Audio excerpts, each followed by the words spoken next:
Make it open.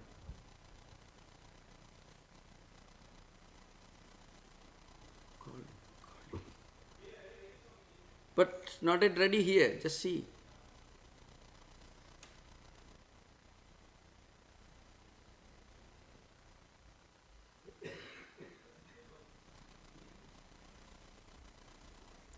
Yeah. So they can open, they are not visible.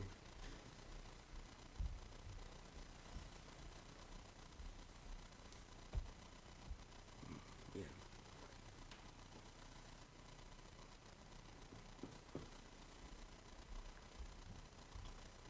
Can you hear? Can you? Yes, sir. Yeah. Please continue. Yeah. Okay. Hari Om Swami. Good evening, everyone. Welcome to the continuation of the discussion on the foundational texts of Indian philosophy. This meeting will be recorded and it will be posted on YouTube. So if you have missed any of the previous discussions, you may find it on YouTube. There would be a question and answer segment at the end of the discussions.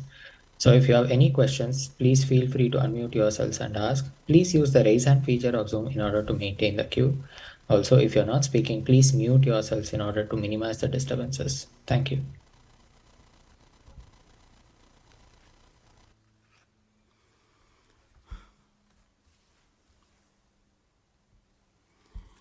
Thank you, Pejyal.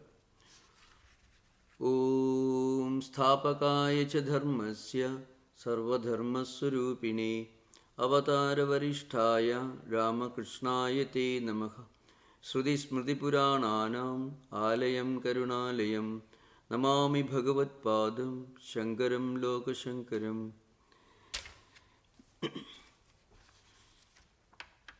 Till now we were discussing one very important foundational text of Advaita philosophy, namely Brahma Sutras. We have our purpose was just to introduce the text as such, with some sutras from different context. After giving a brief analysis of the first four sutras, which are called Chadusutri, the condensation of the entire Brahma Sutra philosophy. So today we are going to discuss another important foundational text, that is Bhagavad Gita, and after that we will discuss the Upanishads in general. Now, you know why Bhagavad Gita is so very important in this tradition? Because the person who actually brought Bhagavad Gita and presented as an important text was Shankaracharya. This Bhagavad Gita was not known at all before 8th century AD. It was, of course, a part of the Mahabharata, which has got more than 100,000 verses. And in fact, Swami Vivekananda, in his estimate of Shankaracharya's contribution, after a long discussion on this subject, Swami Vivekananda says that the most unique contribution of Shankaracharya was bringing this Bhagavad Gita out of Mahabharata and to project it as an important text. So today, for example, if an Indian ambassador or diplomat visits some cultural functions, or maybe if an Indian scholar visits the Vatican, if they make a present of a representative text of Hinduism, the one book that they often choose as the most important representative canonical work of Hindu philosophy and Hindu spirituality, Vedanta philosophy and Vedanta spirituality, is Bhagavad Gita. Now, we know why this is so very important. Actually, there are more than 30 Gitas in Hindu spiritual tradition. More than 30. And for example, well, I can give some examples. There are a number of books, number of verses which go by the name of Bhagavad Gita. in the Mahabharata, in the Bhagavata, and many other works. The meaning of Bhagavad Gita is Bhagavata Giyate iti Bhagavad Gita. A song sung by, recited by the Lord. That's the real meaning of Bhagavad Gita. But Gita itself means Giyate iti Gita. What is song, what is recited as a song is Gita. Now, if you go to Mahabharata, there is Uttara Gita, Vyadha Gita, Bhikshu Gita, and so on. I can, just to give an example, I shall read out a few of the important works which go by the name of Gita. Then only we will understand the importance of the uniqueness of Bhagavad Gita as a text. Anugita, Uttara Gita, Uddhava Gita, this is Bhagavata Purana. Uttara Gita is in Mahabharata. Anugita is also in Mahabharata. Vyadha Gita is in Mahabharata. Then Ashtavaka Gita is an independent book. Apadhuta Gita is again in Mahabharata. Of course, it is in Bhagavata Purana. Rama Gita, Devi Gita, Vibhishana Gita, Hanumat Gita, Guru Gita, Siddha Gita, Vidya Gita, Yama Gita, Ganesha Gita, Agastya Gita, Bharata Gita, Bhishma Gita, Bhikshu Gita, Brahma Gita, Gopika Gita, Hamsa Gita, Rishabha Gita, Rudra Gita, Shiva Gita, Vyasa Gita, it's called Vasishta, Yoga Vasishta sometimes. Sanat Kumara Gita, Sanasujata Gita, sometimes it is called. And Sudha Gita, Kapila Gita, there are many. Yugala Gita, Vidaka Gita, Brahmara Gita, again, Mahishi Gita, Bhikshu Gita, Aila Gita. There is another interesting Gita, it's called Monkey Gita. Monkey Gita is not, monkey is not English monkey. Monkey is the name of an householder who realized the impermanence of this world through an experience, so he recited one verse, that is Monkey Gita. So discuss later. So there are innumerable works which go by the name of Gita. Among them, Bhagavad Gita became so unique because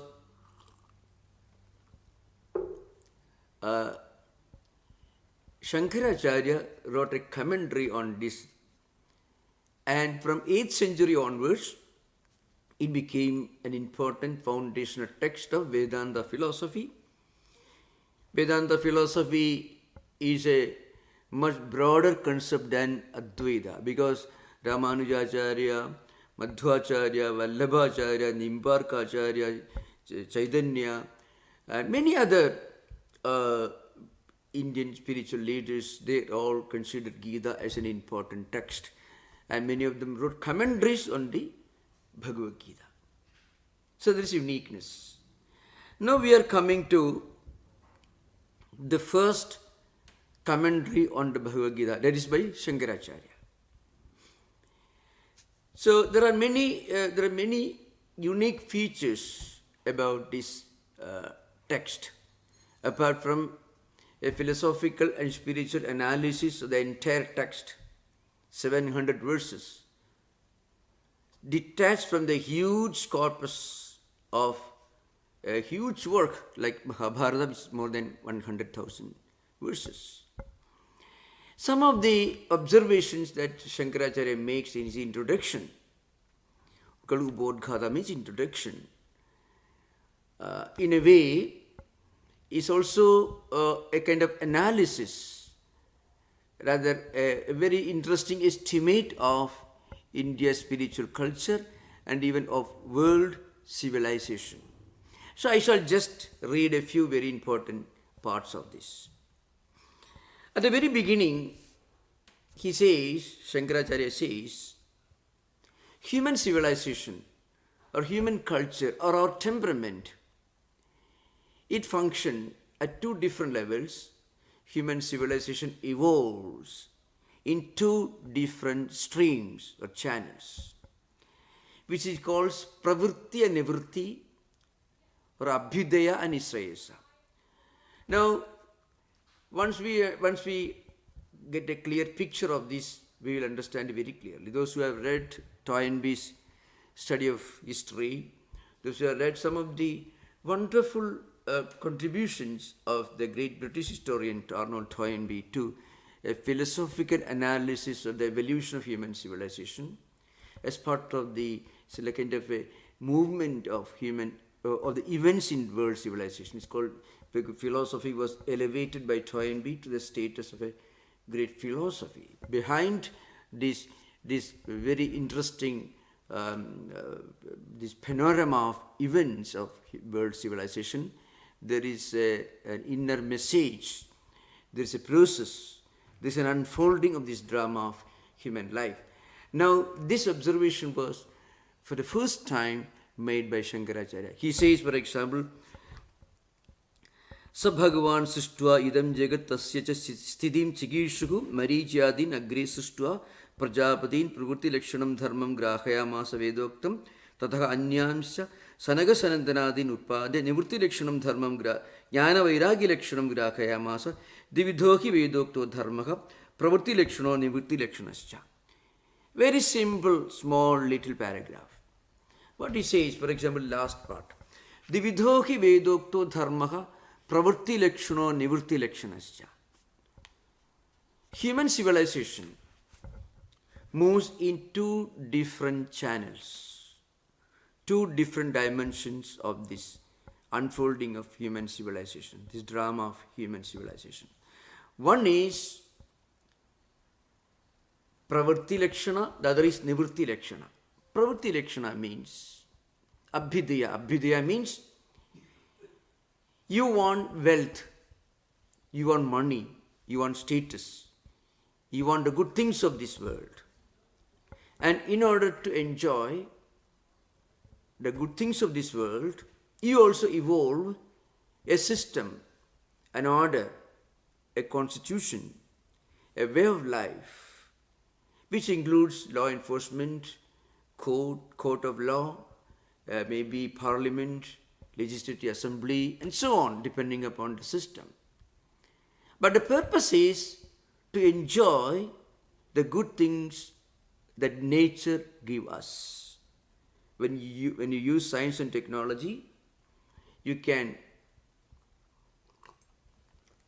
make use of the gifts of nature, the wealth, the minerals, the waters, the communications, also the explosive developments in science and technology. And for that you need an order. This is the natural, spontaneous movement of human civilization, which you find in the great writings of Toynbee, Bell-Durand and others, especially the earlier historians in the 20th century who made unique contribution to historiography by analyzing human civilization, not just a set of events detached from each other, but rather a continuous process of progression, unfoldment and development of human civilization. So Shankaracharya says, this is pravritti lakshanaha dharmaha. One important unique characteristic of this way of life, this aspect of human civilization is you act, you work, and you make the best use of the gifts of nature. So wealth, status, money, all these are part of this. But you don't go beyond that. So artha, kama, guided by dharma, using the traditional language of Vedanta. Means, artha means, the ultimate goal, artha and kama means wealth, the means, the methods for fulfilling your desires, kama. So money, wealth, all these are arthas. Kama means the desire to enjoy the wonderful things that nature gives us. And for that you need a system, that is dharma. It is not dharma as understood by Buddha. That is a higher transcendental spiritual ideal. Dharma in Buddhist philosophy corresponds to a higher transcendental spiritual ideal. Here dharma means orderliness, kind of system. Even to enjoy this world, you have to follow certain moral principles, ethical principles. You have to follow a constitution. You have to follow the principles of modern legislature or parliament or whatever, senate or whatever it is. It is called Abhyudaya. Now, another stream, another dimension of human civilization is Nivritti. But remember, this is limited to a small number of people. What do you think of a man like Buddha? I mentioned Buddha's name because there is a drama behind Buddha's going away from his palace and taking to this mendicant's life. So it is so touching, so moving, and so well known to most of our friends listening to this. That's why I give Buddha's example. A man like Buddha who was born as a prince, he was living in luxury in a luxurious palace till 28th year, and then he leaves his palace, walks almost 1,000 miles. He goes to Bodh Gaya, sits under a tree, and starts practicing meditation. Now, what was he seeking? He did not have any desire for dharma, artha or kama. Means he did not have any desire for the tools of enjoyment or for any desire, and also for some kind of orderliness that will enable him to enjoy the fruits of nature. He didn't have any desire. See, he did not have any desire for Abhyudaya. The word Abhyudaya is the Sanskrit word. These words have certain unique technical implications. Now, Shankaracharya says, the way of life explained in the Vedas as two dimensions. One is Abhyudaya, which also stands for Pravritti Lakshana. Its unique, important characteristic is action, activity for achieving tools that will help you to enjoy your or to fulfill your desires. The other one exemplifies Buddha, means it is exemplified in the life of Buddha. Buddha didn't want to leave his palace. He left the palace when he was 28 years old. And then he was seeking something else, something higher. When he confronted the reality, the dark realities of life, like old age, death and sickness, he wanted to find out an answer, because this is common. These three aspects are common to every human being. So he wanted to know, is there something beyond that? He was seeking what is called Nivritti Lakshana, means that particular word is Nisrayasa, the higher transcendental spiritual value that you seek when you feel that you have enough of this world, enough all these enjoyments. Now you are looking for something higher, something transcendental. This statement, that means Dividhohi Vedokto Dharmaha Pravritti Lakshana Nivritti Lakshanascha Jagadasthiti Karanam, etc. It continues the statement later. It is a very famous statement which comes at the very beginning of Shankaracharya's introductory bhashya. It's called introduction, called Ubodhghata, at the beginning of his commentary on the Gita. So you can imagine here, a commentary becomes a great philosophical thesis. And before that, of course, he says, God created this world, then God wanted to take care of this world, and then he taught these two types of, these two different ways of life, two mutually apparently contradictory ways of life. One is moving away from worldly prospects. The other one is moving towards worldly prospects. And then he says, and elsewhere he says, in order to preserve this tradition, in order to preserve this human civilization based on enjoyment of the gifts of nature and following a pattern, a law and a constitution and orderliness, God created 10, he gave birth to 10 great sages. They are called Prajapatis. That comes in other books. So, Marichi, Atri, Angiras, Pulastya, Pulaha, Kratu, Prajedasam, Vasishtam, Bhrugum, Naradamevacha. I mean, Marichi, Atri, Angira, Pulastya, Pulaha, Kratu, Prajedasa, Vasishta, Bhrugu, Narada, etc. This is now, remember, so he says, in order to preserve this way of worldly life, God created 10 sages. And these 10 sages, they are our ancestors.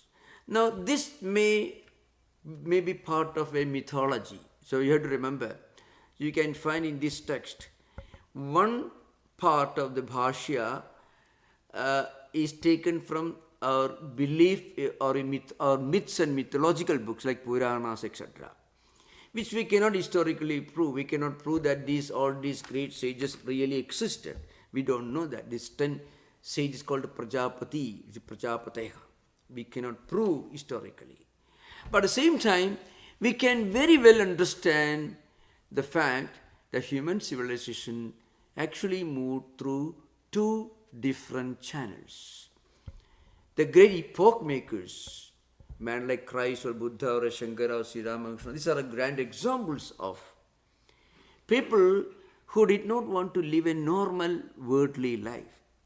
Marriage, children, job, security, Medicare or insurance or anything of the kind. They were looking for answers to some higher questions.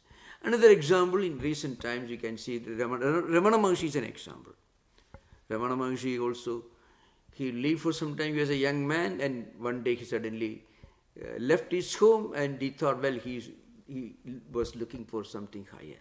An example of turning from pravritti lakshana to nivritti, means from the empirical to the transcendental way of life. So, in this process, in this work, so sometimes the commentator, he refers to some mythological books where these great teachers and sages and their names are mentioned. That's one part. But there is also this tremendous idea that behind the evolution, the unfoldment of human civilization, there were these two streams.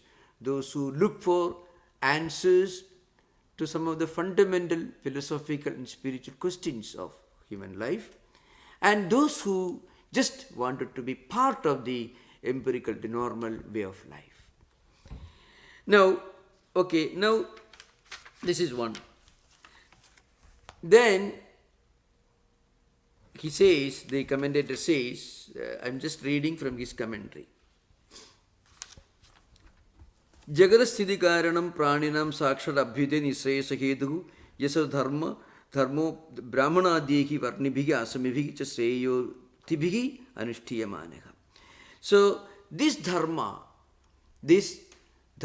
which has got two dimensions. One, the empirical worldly life with some ethical and moral values, and the other one, the way of a Buddha, the way of Buddhas who looked for answers to some of the transcendental questions of human existence. These two important streams together constituted the essence of the fundamental stream of human civilization. And then, of course, there is another, it's also very well quoted, some of the most profound statements in Vedantic textbooks. Dirghena kalena anushtatrinam kamodbhavad hiyamana viveka vijnana hetukena adharmena abhibhuyamane dharme pravardhamane cha adharme jagadasthitim pipalayishuhu Sadikarta Narayanakhyo Vishnuhu Bhaumasya Brahmano Brahmanatvasya Rakshanartham Devakyam Vasudevad Amsena Krishna Kila Sambhabhuva Brahmanatvasya Hi Rakshanena Rakshitasya Vaitiko Dharma Tadadhinatvat Varnasama Bhedana. And then he makes a very, very powerful statement. How do we lose some of the most fundamental spiritual values that shaped human civilization? We can, in the context of Western civilization, for example, you can see for yourself. How many of us remember that 2,300 years ago, there was a man like Socrates who lived in one part of what we now call the Western world, like Socrates or Plato, Aristotle. And in the course of the evolution of civilization, slowly the Western culture lost its connection with the glory and the glory and sublimity of the ancient Greek thoughts, and went through so many cycles of war, conflicts, the tyranny of the established churches, which resorted to persecution of people who belong to other traditions, etc. You contrast this with the teachings of Socrates or Plato and Aristotle, and just imagine. So you can see this contrast.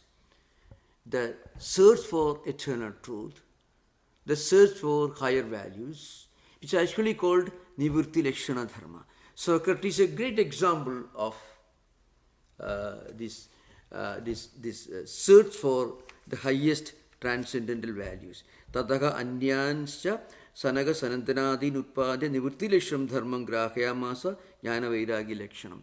The earlier parts, the commented Shankaracharya says, after creating the ancestors, the great ancestors of humanity, God created 4 great mystics who were established in this transcendental ideal of life. They are called Sanaga, Sanatana, Sanatkumara, etc. So, these 4 great scholars, they are called Sanaga, Sanatana, Sanatkumara and Sananda. 4 of them. They did not marry. They were just like Shankara or Sri Ramakrishna or Buddha after his leaving his palace. So they were established in this transcendental value.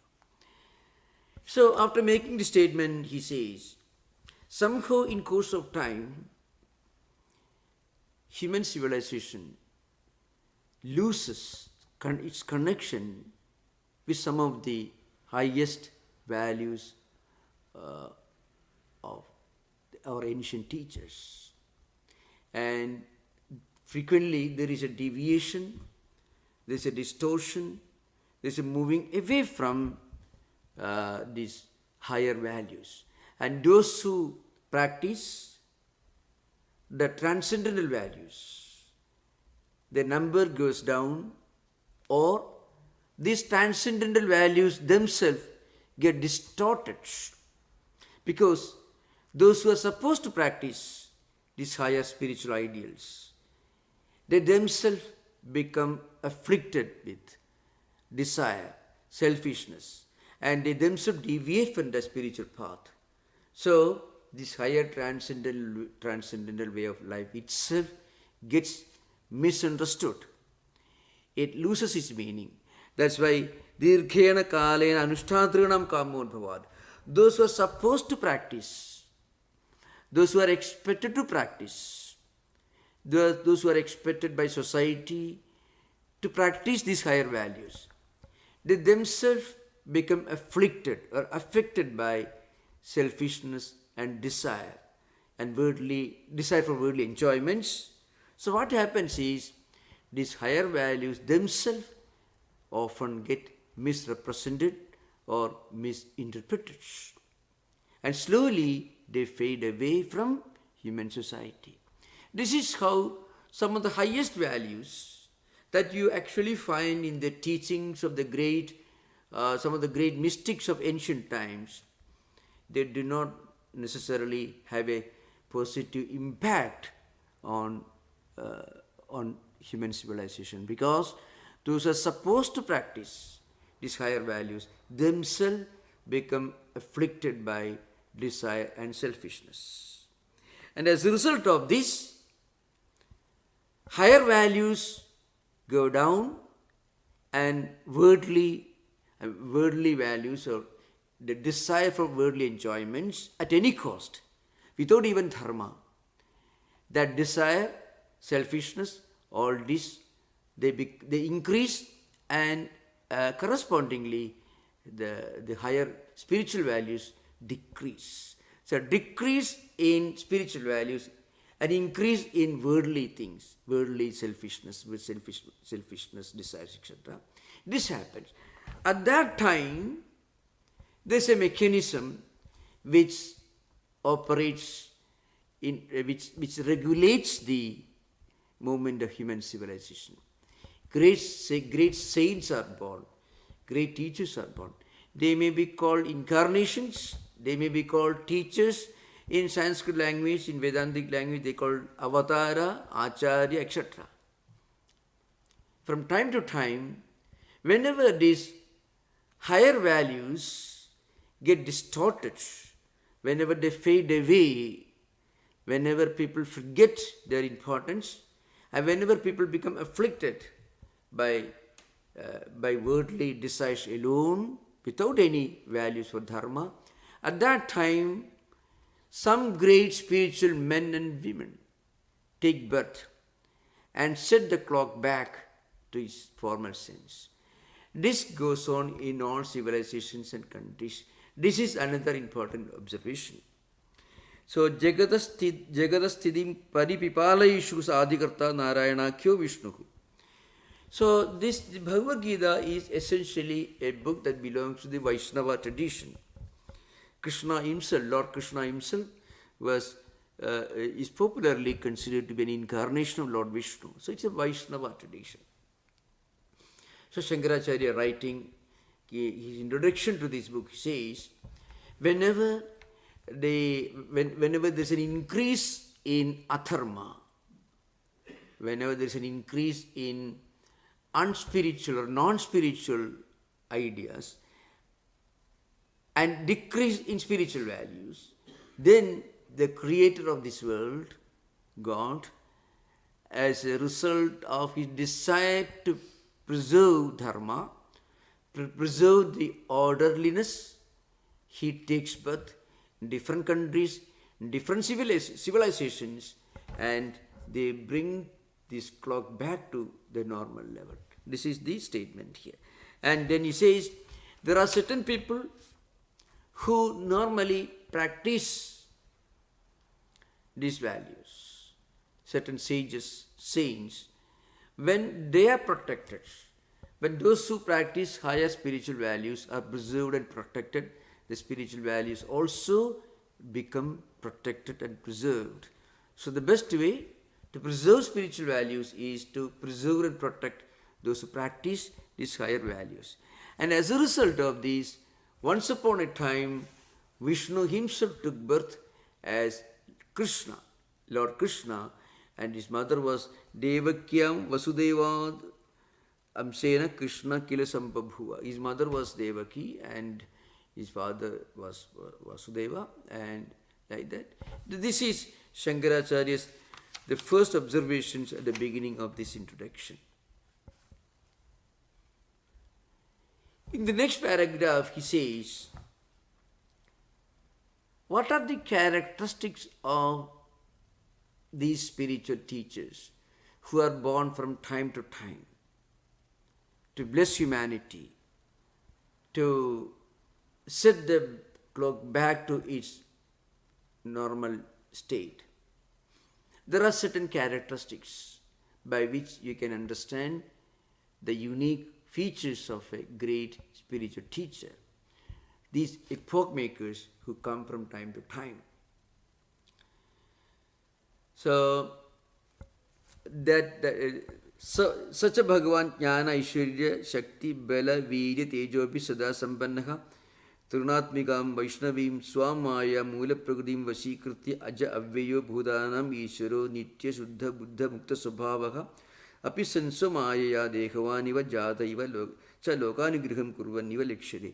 Now remember, I am reading this text because this is not a class on Shankaracharya's commentary, but I want to give a detailed analysis in modern language.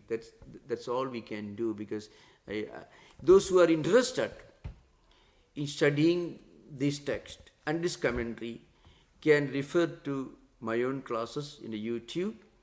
I have given a detailed class up to some of the early chapters of Shankaracharya's commentary with reference to some other commentaries on Shankaracharya's commentary, reading all the Sanskrit texts and giving minute and detailed description of each word of these great commentaries. You can read it later, but you can listen to that. It's available on YouTube. It is called classes on Bhagavad Gita, Shankaracharya's commentary, and Anandagiri's commentary on Shankaracharya's commentary. All that you can find. That's not so those who are interested, you can refer to that. So what the commentator says here is, what are the characteristics of the great spiritual teachers who come from time to time with the purpose of putting the pendulum of human civilization back into former position. He says, Aishwaryasya samagrasya dharmasya yashasaksya vairagyasya atha mokshasya shannam bhaga itirina. So you heard of the Bhagavan. This is often a common term used in Sanskrit. The word Bhagavan has a definite connotation and implication in Vedantic scripture. You cannot use the word Bhagavan for everyone. Of course, people use it that way. That's been tragedy of these modern times. Bhagavan is a name, and it implies a person who has 6 unique spiritual characteristics. And these characteristics are called Bhaga.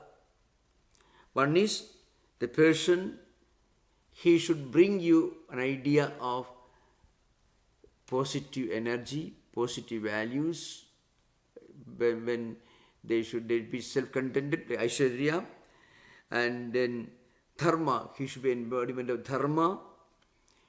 He should also have, you can easily, if you look at the lives of the great spiritual teachers whom we normally know, whose books we normally read, whether it's a Christ, or a Buddha, or a Shankara, or Siddha Moshna, take anyone for the matter. So Buddha, I am giving Buddha's name because he is one of the most well-known name in Western world. So Buddha is an embodiment of a kind of spiritual level-headedness, positive energy, and ethical values, great reputation for a great cause, and then a sense of renunciation of worldly things. And also, Buddha's name and teachings correspond to some values that take us beyond the empirical world, will take us to a spiritual enlightenment, moksha. These are some of the characteristics of a person we call Bhagavan, the beings here.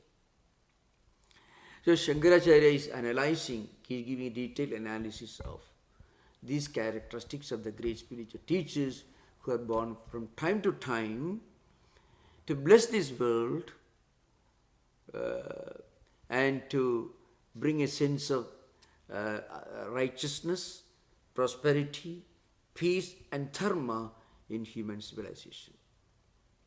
So you look at the history of human civilization, you can find this actually happening. we lose our connection with spiritual values. Because those who are expected to practice spiritual values behave otherwise. They distort spiritual values. So when we observe their activities, we often misunderstand that this is the essence of spirituality. So we develop a aversion towards spiritual values. In fact, this is the problem of all religions. Every religion goes through these cycles. At the beginning, all great prophets and religious teachers, they go through this ascent. They go through austerities, struggles, and finally they reach enlightenment. Then there is recognition. And then after their passing away, many great people joined and follow their teachings. But in course of time, the followers become very proud because they get a lot of recognition, lot of appreciation from society. And at that time, sometimes they misuse their position in society. As a result of this, people start taking a very, very negative view of religion itself. All religions go through this process. At the beginning, all the great founders of the great religious traditions, they go through these struggles. Anyone you can see, all the great, there is not, I don't want to mention any name, but you can see whether it's Christ was crucified. Buddha, of course, was misunderstood during the early part of his career. So even Shankaracharya had to go through this. Everyone, Sri Ramakrishna, any great spiritual teacher, or even the sages and mystics of Western world, whether Saint Teresa of Avila or any of these great mystics you find. There is, at the beginning, there is this struggle to move away from worldliness, movement towards higher values. Then there is the ascent to recognition, appreciation from society, and then their influence increases. A large number of people follow their teachings, and then institutions and organizations are established in their name. And in course of hundreds of years, these man-made structures, which were very creative, which played an important role in spreading the spiritual teachings of the great spiritual teachers, they themselves become prison houses. They themselves distort the teachings, they themselves become monopolies of these teachings. And finally, people start losing faith in the tradition itself. This is the fate of most of the religious traditions the world has seen, witnessed in human civilization. This is what Shankaracharya is referring to. Dirghena kalena anushtadrinam kamnodbhavat hiyamana viveka vijnana hedugena, etc. In course of time, in course of centuries, the great spiritual teachings get distorted and people start mistaking the right for wrong and wrong for right. And eventually people start losing faith. But in those circumstances, another great teacher may emerge and he may bring forth the best of this ancient tradition, practice in his life, and again he give a new life to an ancient tradition. In Hinduism they are called avataras or incarnations or acharyas, great teachers. And such teachers have certain unique characteristics. The most important characteristic of these great teachers, the sense of renunciation of worldliness or worldly enjoyments. That's what Shankaracharya is mentioning to here. Now, another important thing. These teachers, called incarnations or avataras or acharyas, they don't want anything for themselves. So, prayojana abhave api buddhan ujigruchaya means, anugrahechaya means. They don't have any desire for themselves. Still, they want to bless humanity because they want to preserve dharma. So, in the context of Lord Krishna, Shankaracharya says, this God himself incarnated as Lord Krishna and taught Arjuna the great teachings of Bhagavad Gita. And Arjuna is an instrument. The message is meant for the entire humanity. Arjuna happens to be the immediate student or disciple through whom the great teacher wanted to convey this great message to the whole humanity. This is how the great commentator introduces the Bhagavad Gita. And then he says, these great teachings which Lord Krishna taught to Arjuna, it was taken down and later it became a part of Mahabharata. Tam dharmam bhagavada yathopadishtam vedavyasa sarvajño bhagavan gita kehi saptabhiki slokashatehi upanipabadha. Means, these teachings which Lord Krishna taught to humanity through Arjuna, using Arjuna as an instrument, as a student, as a disciple, were later written down in the form of a book which is called the Bhagavad Gita, which has got 700 verses divided into 18 chapters, which became part, a small, tiny part, a fragment of a much bigger work called Mahabharata. This is how the introduction is given. It's a very interesting way. Now, and again, this is also another very important.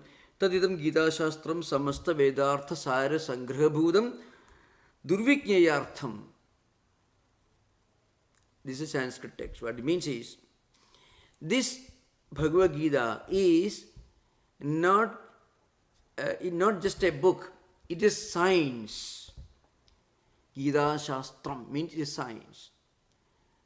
Now, if you read the Gita, interestingly, at the end of the text, Lord Krishna himself says, Arjuna, did you listen to me carefully? Vimrsya edat asheshena yathesasi tatha kuru. Did you listen to me carefully? Did you understand what I said? And Lord Krishna also says, you use your own reasoning power, your own intellect.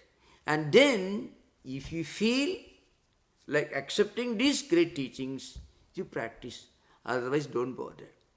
Now, this is an important aspect of scientific temper in scriptures. A genuine spiritual work will not be imposed upon anyone by a great teacher. So even while reading a spiritual work, complete freedom of expression is given.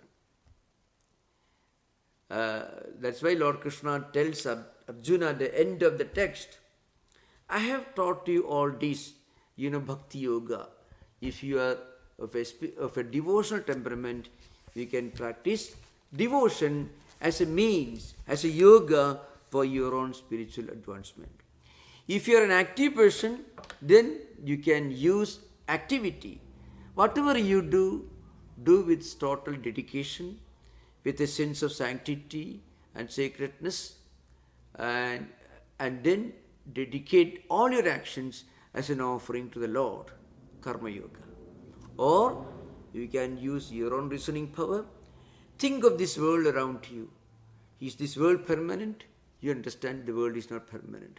So that will naturally help you to look for something higher and transcendental. This is Jnana Yoga. Or you can restrain your mind and senses. That is Raja Yoga. So all these four yogas are explained in the Gita. And then Lord Krishna says, look here. If you really understand this, if you really accept this, you can accept. But use your own reasoning power. You do not have to follow me blindly. I don't think there is any other scripture in the world where the teacher himself directly tells the student, you listen to me with all attention, and then if you feel that you're convinced, you can accept. But vimursya edat asheshena, asheshena edat vimursya. What it means is, you make a thorough analysis using your own reason, a thorough analysis of whatever I have taught you. And then, ethesasi tatha kuru, whatever you want, whatever you choose to do, that you do. You do not have to blindly follow me. This is a unique teaching of Bhagavad Gita. It's a very interesting thing. And its importance, as I mentioned earlier, is that it is a very tiny fragment of a much larger work, Mahabharata. Apparently the largest, biggest literary classic the world has ever seen, Mahabharata, more than 100,000 verses. And Bhagavad Gita is only 700. But these 700 verses became so unique.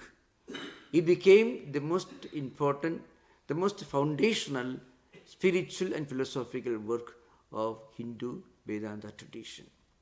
But the credit for bringing it out of Mahabharata, Mahabharata is like a huge forest. It's like a sandalwood tree, Bhagavad Gita, a small sandalwood plant or tree. And Shankaracharya entered this forest, brought this sandalwood tree and presented before us.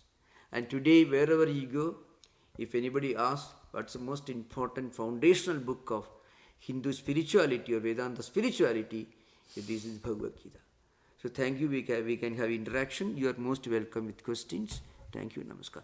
Again, I want to mention, those who are interested in knowing more about this commentary itself, you can see there is a Shankara Bhagavad Gita, Shankara Bhashyam, it's called.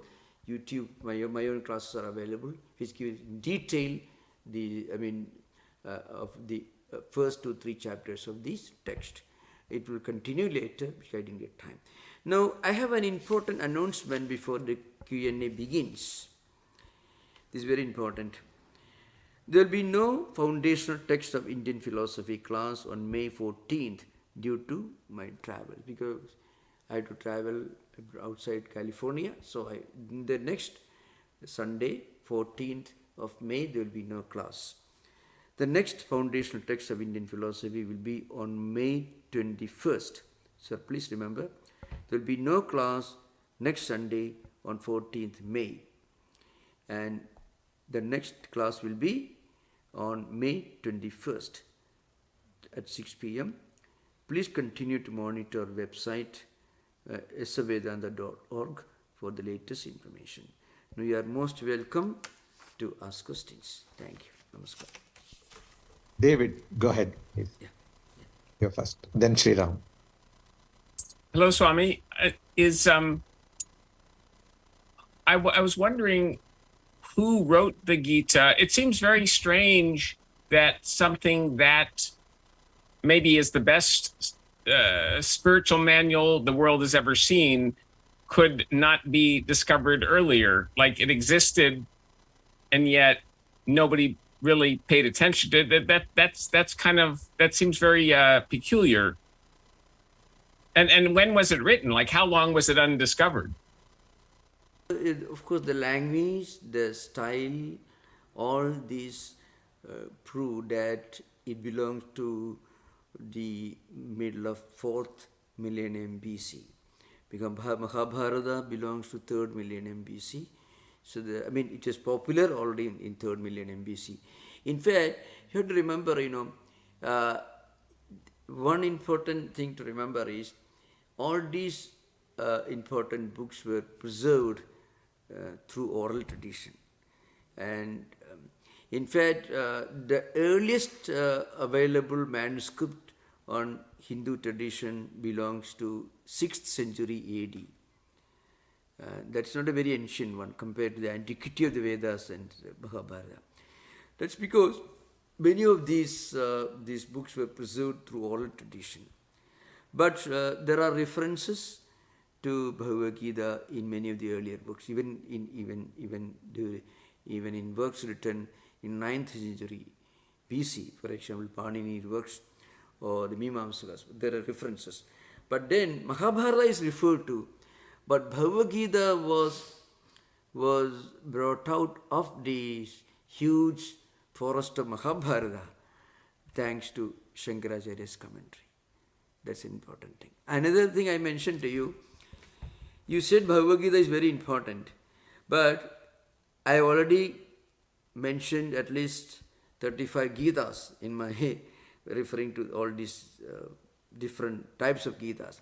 Some of them are as profound as Bhagavad Gita, but not so systematic.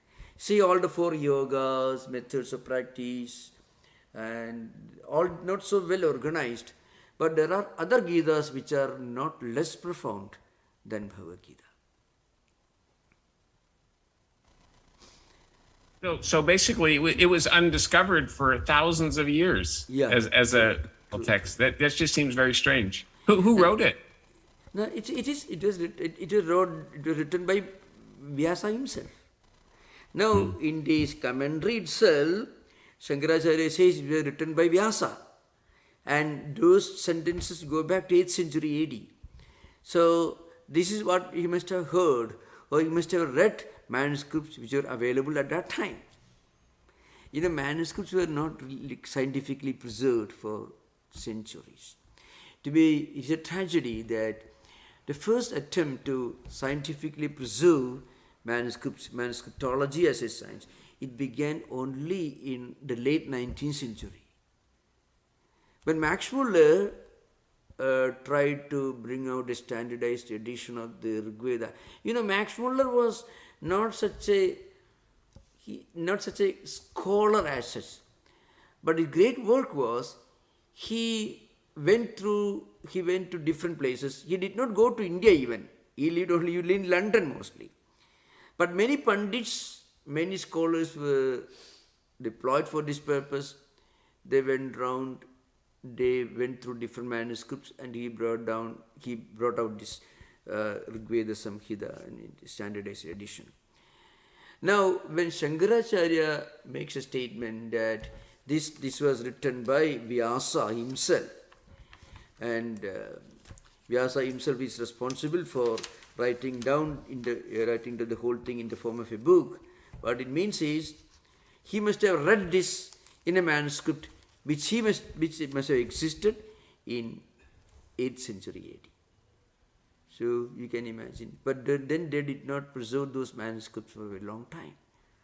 As far as I understand, the earliest available manuscript in Hindu Vedantic tradition is a kind of palm leaf. It goes back to 6th century AD. That's an important thing.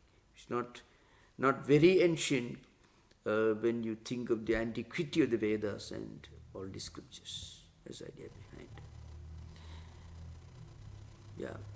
And one thing, please, sorry. Buddha's Dhammapada, it's in Pali. If you the 26th chapter is called Boggo. Boggo is Pali, means Varga in Sanskrit. It's something like a chapter. In Dhammapada, 26th Boggo is called Brahmana Varga, means it is the Brahmana, he means the wise man, the characteristics of a wise person. Tam Bruhi Brahmanam, that's how many of the verses end in Dhammapada. Him I call or I consider a Brahmana as a wise man. And all those qualities are listed in Bhagavad Gita in 2nd chapter. The whole thing you find in Buddha's Dhammapada. And Dhammapada is, right from the present available text goes back to 4th or 5th century BC. You can imagine. So, but all the words are found in the Gita itself. Some are very similar, very almost identical you find, some of them. So what it means is, in India, to preserve an ancient manuscript, they revered it, they worshipped it, to preserve it from destruction. That technology, that attitude, mindset was not so well spread. That's why manuscriptology as a branch of learning, it developed only in modern times. Even now, if we go to some of the most important manuscript libraries in India, One is in Chennai, there is one Adaya Theosophical Society manuscript library, very, very big one, Baroda, Trivandrum, Mysore, and there are quite a few places, Benares and so on. So they have huge collections of manuscripts. So the way, I mean, the way to scientifically preserve ancient manuscripts, it actually became, its importance was recognized only during the mid-19th century, especially when Western Indologists went around different places and brought manuscripts together. Many of these manuscripts were collected by Western Indologists. Adayar Theosophical Society is a huge manuscript library, one of the biggest. The British Museum has got a huge collection of manuscripts. Germany, many of these countries have got huge collections. Many of them are still unpublished. It's mind-boggling. Okay, thank you. Maharaj, there are 3 more questions. Yeah. Sriram, you are next. After that, Mark, and then Douglas. You mentioned that Adi Shankaracharya wrote the first major commentary on the Bhagavad Gita. We know the Prasthana Trayi is the Bhagavad Gita, the Brahma Sutras, and the Upanishads. And the Prasthana is the departure from the Pravritti Lakshana to the Nivritti Lakshana. So is there a Pravritti Lakshana interpretation of the Bhagavad Gita in terms of achieving worldly desires? No. You see, this is Vedokto Dharma. It is the Dharma, way of life based on Vedic culture, Vedic civilization. What Shankaracharya is writing in this commentary is the way of life. Swamiji, but so when you say Prasthana is a departure from the Can you slow down? Can you slow down your speech? It would be very helpful. Can you slow down a little? So when we say Prasthana means departure. Yeah. Departure from the Pravritti Lakshana to the Nivritti Lakshana. Prasthana is not departure. Prasthana here means movement or maybe schools of thought. This is roughly it means Prasthana. Don't understand Prasthana in the normal, as understood in normal conversation. Prasthana here means a school of thought, a stream. That's what Prasthana means. So, Gita, Brahma Sutras, and Upanishads. These are 3 foundational texts on which all the great teachers like Shankaracharya, Ramanuja, and others wrote commentaries. Nobody starting with Shankaracharya. Before Shankaracharya, nobody wrote a commentary on the commentary on Bhagavad Gita. The first commentary on Bhagavad Gita was by Shankaracharya. There was no mention, this Gita as such, as a book, separate book, was not known before 8th century AD. So, somebody professing Purva Mimamsa, he never wrote he never used the Bhagavad Gita to support his argument of Purva Mimamsa. Somebody who is professing Purva Mimamsa, he did not use the Bhagavad Gita to push his argument, to support his argument. No. Purva Mimamsakas who lived before Shankaracharya do not mention Bhagavad Gita. Bhagavad Gita as a text came to be mentioned as an important book of Hindu Vedantic tradition only after his commentary came out. So today, for example, if there are 2 volumes called 18 commentaries on the Bhagavad Gita. In those 18 commentaries, you'll be surprised, quite funny, and you'll be amused. There is Hanumat Bhashya, Paishachi Bhashya, and another one old, a kind of unrefined form of Sanskrit called Paishachi, means unrefined kind of tribal language. So, Hanuman lived much earlier if you believe Ramayana and all that. But we do not, it's not yet confirmed. We cannot believe that they were written so much earlier. There could be some teachers who must have lived after 8th century AD. Anyway, the first non-commentary on the Gita is Shankaracharya's commentary. Gita as an important text, foundational text of Hinduism, was not known before 8th century AD. That's what I said. After Shankaracharya's time, you find the great Ramanuja himself wrote a commentary on Bhagavad Gita. Madhva tradition scholars also wrote. Chaitanya school. Then, of course, even in 16th century, Gudartha Deepika Madhusudana Saraswati wrote. Even in modern times, you find it. Aurobindo wrote his own commentary on Bhagavad Gita. Great Tilak wrote Gita Rahasya, a huge book. Mahatma Gandhi wrote his own commentary on Gita. Many of the great teachers have written on Gita. In not only in Sanskrit, but in different Indian vernaculars and also in English. Dr. Adhakshan wrote in English. Aurobindo wrote in English. Gandhi wrote in Gujarati.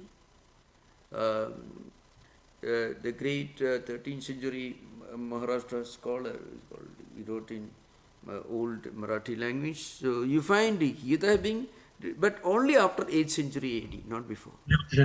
Yeah, that's important thing. So prior to Shankaracharya, there was Prasthana Dvaya Dve.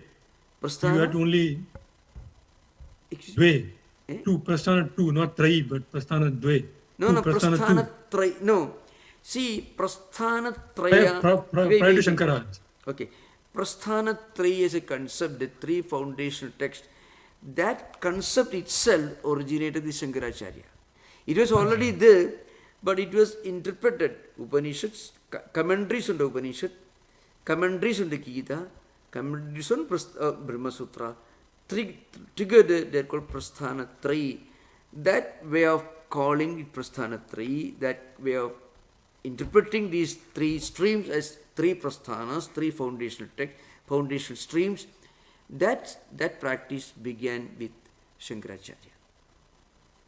And not only that, anyone who did not write a commentary on all these three was not supposed to be considered to be an acharya. An acharya should write commentaries on all the three.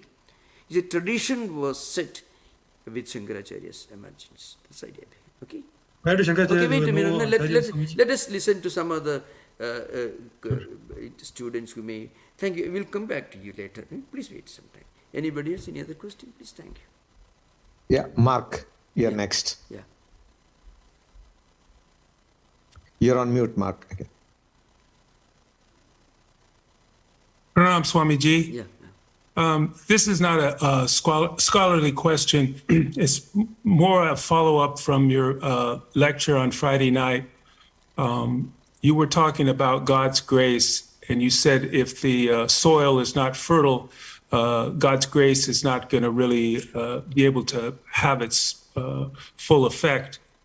My question is, this is about sadhana. For success in sadhana or to advance in sadhana, how much is due to our self-effort and how much is God's grace or the Guru's grace? Yeah, our self-effort actually prepares us for understanding grace. This is an important thing.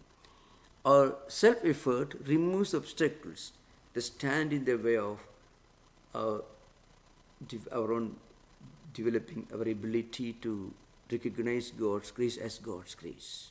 This is an important thing.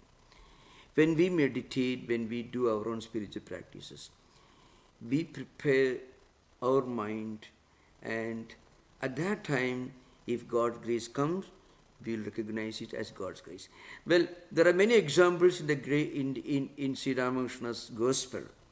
For example, Sri Ramakrishna says, suppose there is a boat and which is tied to an anchor. You have to untie the ropes, and then you have to row up to the midstream. Then only you will be able to make use of the breeze, the wind that is blowing in the river. So if you go on rowing the boat without untying the rope, you'll be moving around the anchor. You won't move very far, depending upon the length of the rope by which the boat is tied to the anchor. But if you untie the anchor and then row midstream, then you will be able to reach the other end of it. So the Sri Ramakrishna is saying. So very often, what you are given may not be yours. What you earn alone can be yours. I can give the example. One other example is found in St. Teresa of Avila's autobiography, where she gives the example of a farmer trying to irrigate the field. A farmer trying to irrigate the field, he has to work hard to prepare the field before sowing the seed. Suppose, and not only that, he can of course bring water from a nearby river, from a pond, or from a well or water mill, as mentioned in the book. But before he irrigates the field, he has to remove all the weeds and grass and thorns from the field. If he just irrigates the field before and without removing the weeds will grow. You won't get any harvest. So if you really want to get a harvest, first you have to remove the weeds and grass. So our own effort is our own way of removing the thorns and weeds from our mind, so that our mind is ready before we start irrigation. And then suppose you have already prepared the field by removing grass and weeds. Then if it starts raining, then naturally is God's grace. These are very great examples. So also you find in Holy Mother Sri Sarada Devi's life. Some devotees went to Holy Mother. They complained. They are doing a lot of meditation. They are doing a lot of spiritual sadhanas. Nothing is happening. Then Mother told them, just because you are doing a lot of meditation and japa, do you think that God should appear before you? So you go to a market, you want to buy vegetable. You pay the money. I paid you the credit card. You give me a packet of vegetables. Like that, you cannot demand just because you have worked hard. You cannot demand. Then, in another context, some other devotees went to Holy Mother.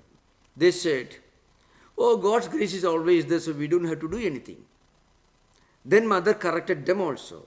Mother said, "Look here, I am myself doing japa all the time, lot of meditation all the time. So, you have to make your own effort. Then only you will be able to understand grace as grace."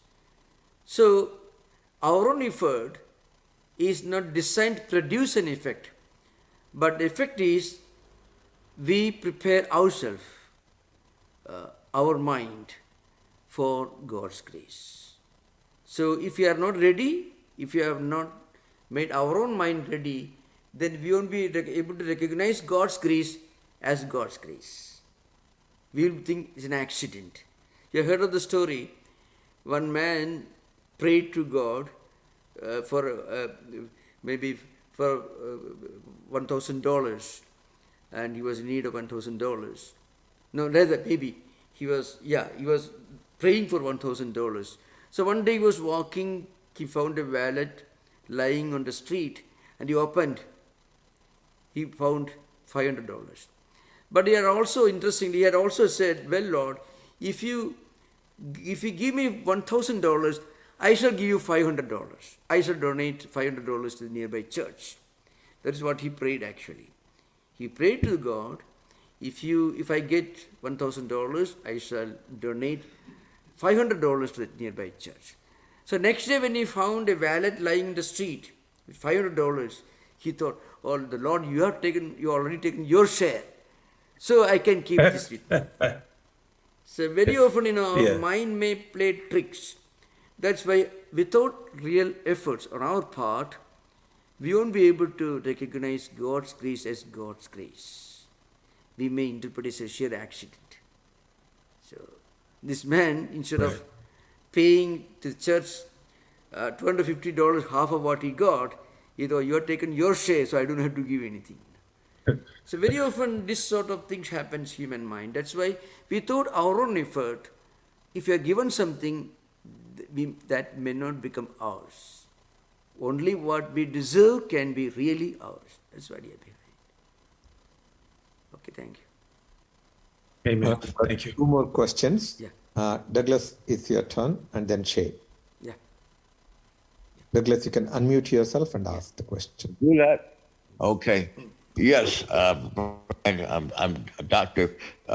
Pilser, and I'm a philosopher, and I enjoyed your session. But a question came up to me the other day about Zoroaster. Okay, just spoke Zoroaster. What can you tell me about Zoroaster? Dhritarashtra, you're talking about? Dhritarashtra? Yeah, I'm not totally familiar with it, so I'm just wondering if you know anything.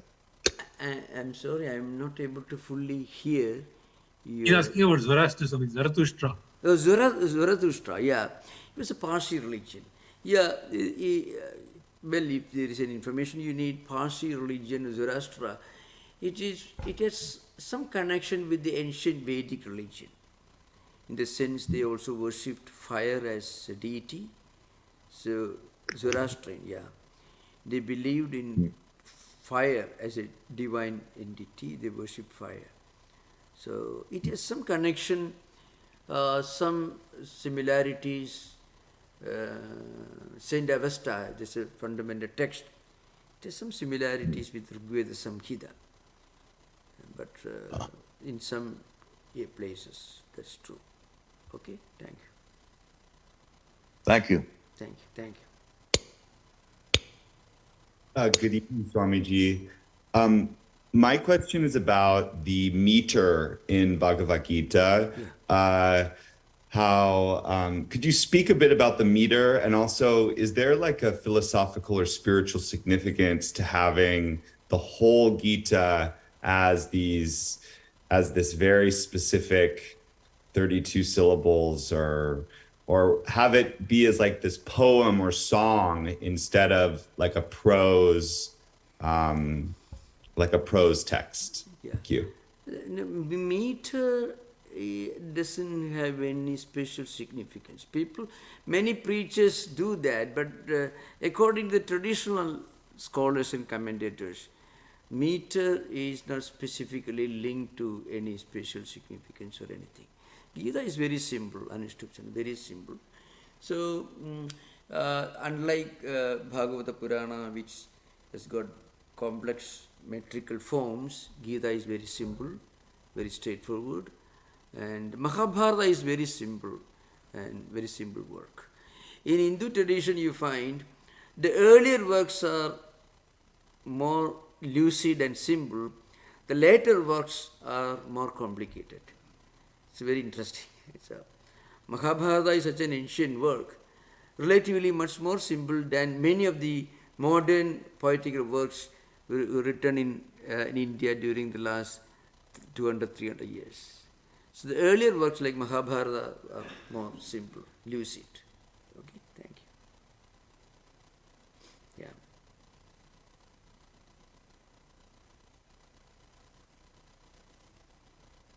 There are no more questions, okay, thank Maharaj. you. Yeah, thank you. Please remember, we will have no class next Sunday, 14th, and then we'll continue our class on May 21st. 6 p.m. Thank you. Namaskar. Thank you. Yeah.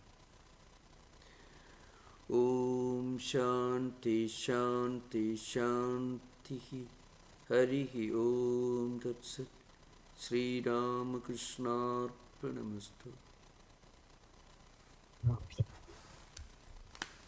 Recording stopped.